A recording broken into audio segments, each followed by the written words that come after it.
Hello, and welcome back to Computing in Moray.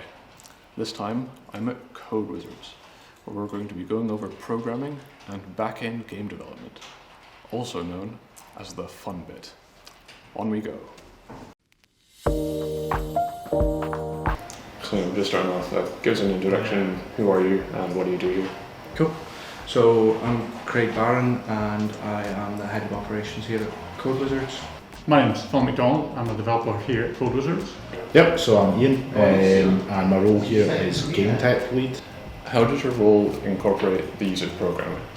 Yeah, so when we talk about sort of game tech here, we're speaking from sort of client perspective, so what you'll see in the game all the way through to the back-end side of things. So, I mean, I'm mostly a back-end programmer, which means I'm doing the things which you don't see, the things behind the scenes on the server side of the application. So, yeah, I mean, I'm programming in C# every day, pretty much in that sort of role.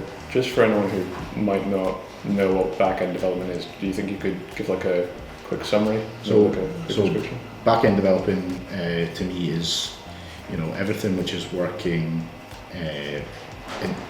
on the server. So we're talking interacting with databases or other sort of web services, things that you don't see when you're programming a game. So we're not making characters jump or move or anything. It's you know, storing your data or saving your progress or things like that in the back and behind the scenes. Well, we're programming every day. We're making products here at Code Wizards. Code Wizards is quite varied. There's a lot of different projects that come in.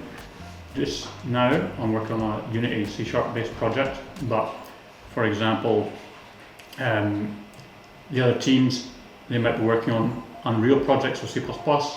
So we actually deal with quite a lot of different technologies and programming languages as well. Yeah. Now, call me biased, right? But I think this stuff is pretty interesting because most people playing a game aren't going to really think about any of this stuff. But when you peel back the curtain and see just how much is actually going on under the hood, it's pretty intriguing, if you ask me. And what got you into this field?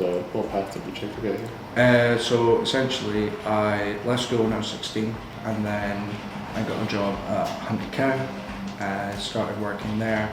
Then I moved to another games company called Hexor Games, and then now I'm at Code Wizards, and that was sort of the route that I took.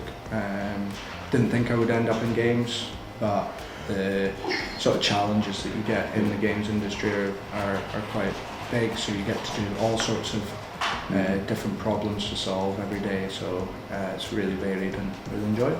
Yeah. In high school, I wanted to make games, but 10, 15 years ago, that wasn't really seen as a viable career. Yeah. But anyway, fast forward to today, went to university, started making my own games, and then that's how I've managed to get in the industry, just doing stuff in my own time, really.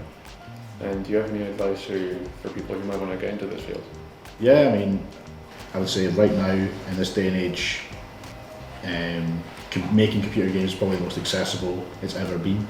You know, download free tools that are out there, whether you're like into programming or art or whatever. You know, download Unity, download Godot, just make stuff, and you know, eventually, you know, either you'll discover you enjoy it as a hobby, or you know, you'll commit to it and you can get a portfolio together and someone will take you seriously. If you want to get into games development, there's actually nothing stopping you right now. There is a huge abundance of resources on sites like YouTube, and in there you can start learning how people make their own games. And if you enjoy doing it as a hobby, you know, at the weekends, there's nothing to say that you can't be doing it as a career as well. Build up that portfolio of games in little game jams, and then, yeah, that'd be my advice if you're just starting out. And there we are. Code Wizards with programming and game development in computing in Moray. Thank you very much for watching, and remember to like and subscribe so you don't miss any more videos from DYW Moray.